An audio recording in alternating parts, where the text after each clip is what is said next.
सबसे पहले आपको हमारे चैनल में स्वागत है सर।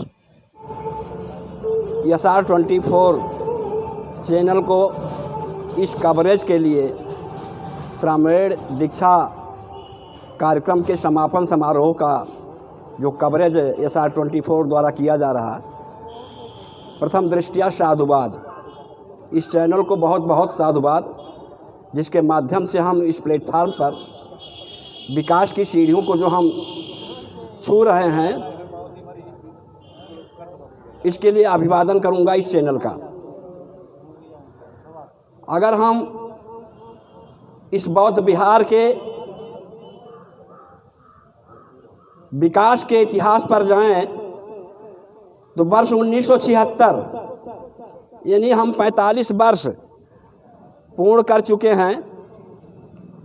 46वें वर्ष में हम प्रवेश किए हैं। जब 1976 में हमारा कोई प्लेटफार्म नहीं था, हमारे पास कोई धार्मिक प्लेटफार्म नहीं था जिसमें हम बौद्धिक संस्कार, धार्मिक संस्कार अपने पीढ़ी के लिए, अपने बच्चों के लिए दे सकते थे। आज मुझे इसका बहुत गर्व हो रहा है कि इतने बड़े प्लेटफार्म पर हम यहाँ मौजूद हैं। 46वें वर्ष में इस बौद्ध विहार के विकास की जो गति है, आज हम उस सीमा पर भी पहुँच चुके हैं जहाँ श्रामेण शिक्षा का प्रारंभ हो चुका है, जिसके माध्यम से और इस चैनल के माध्यम से मैं ये बताना चाहूँगा कि 46वें वर्ष में प्रवेश कर रहे इस बौद्ध विहार के विकास का जो श्रेय है, श्रद्धेय संचालक, जिसका अंतर्राष्ट्रीय ख्याति में भी तमाम पुरस्कारों से नवाजे जा चुके हैं, यहाँ तक कि प्रियदर्शी सम्मान चिन्ह अशोक से भी नवाजा जा चुका है। इस बौद्ध विहार के विकास के जो अग्रणी पंक्ति में प्रथम व्यक्ति हैं, वो श्रद्धेय श्री आर बी कृष्ण जी हैं। उनको मैं इस बात के लिए साधुवाद देता हूँ। और इतनी बड़ी जनता के लिए, इस आने वाली पीढ़ी के लिए ऐसा प्लेटफार्म प्रदान करना ये छोटी मोटी चीज़ नहीं है। ये तमाम संघर्षों का परिणाम है जो आज आप लोगों के सामने है। पुनः इस विकास के कड़ी में बताना चाहूँगा कि अब तक तो जितने कार्य हुए हैं, रजिस्ट्रेशन नंबर अखिल भारतीय बाबा साहब डॉक्टर BR अम्बेडकर समाज सुधार समिति हर्रैया से अटैचमेंट 132 बौद्ध विहार बिलोंग कर रहे हैं, जो बहुत ही बड़े गर्व की बात है। इसका भी श्रेय संचालक महोदय को जाता है। आज का जो समापन है, उस संबंध में मैं ये बताना चाहूँगा कि श्रामेण की शिक्षा प्रारंभ हुई है दिनांक 5 जनवरी 2022।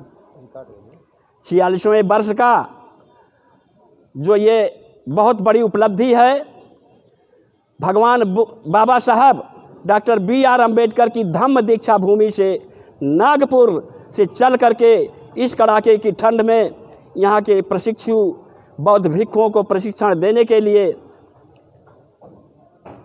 शाक्य मुनि भदंत बौद्ध भिक्षु जो आए हैं, उनका पदार्पण हुआ है। यहाँ की धरती धन्य हो गई है। मैं इस बात के लिए उनको भी बहुत बहुत साधुवाद दूंगा और अपेक्षा भी करूंगा भविष्य में ये शिक्षा अनवरत जारी रहे। भले ही वर्ष में एक ही सत्र चले, एक ही शिविर चले, लेकिन चले। अगर हम विकास को और चाहते हैं, अपने आने वाली पीढ़ी को और भी ढंग से उसके बौद्धिक संस्कार, सामाजिक संस्कार, वैवाहिक संस्कार का ये जो प्लेटफार्म तैयार हुआ है, इसको सद्धर्म पर ले जाने के लिए ऐसे शिक्षा की, ऐसे दीक्षा की बहुत बहुत आवश्यकता है। और इसी के साथ मैं इस समिति के माध्यम से भदंत बौद्ध भिक्षु जो आगमन अनागपुर से हुआ है, श्रद्धेय शाक्य मुनि के माध्यम से अपेक्षा भी करूंगा और अपील भी करूंगा कि अगला सत्र भी उसका भी निर्धारण हो और अधिक से अधिक संख्या में भागीदारी करने के लिए, पार्टिसिपेट करने के लिए हम लोग स्वयं जिम्मेदार होंगे। दूसरा, मैं अफसोस की बात कहूँगा कि इस धम्म दीक्षा के लिए हम खुद नामित थे। अपरिहार्य कारण से मुझे इसे कटना पड़ा। बावजूद उसके 3 दिन इस कार्यक्रम में मैंने पार्टिसिपेट किया और पार्टिसिपेट के साथ ही जो पश्चातावा हो रहा है, जो पश्चाताप हो रहा है कि आखिर हम इस शिक्षा से वंचित कैसे रह गए, और ये अपील भी उसी क्रम में मैंने बौद्ध भिक्षु से किया है।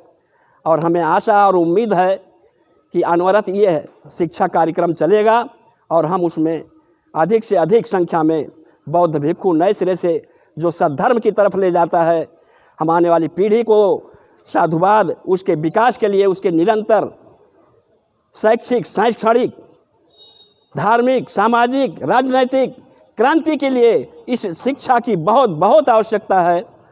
दोबारा इस चैनल को साधुवाद, और मैं अपनी वाणी को इसी के साथ विराम देता हूँ।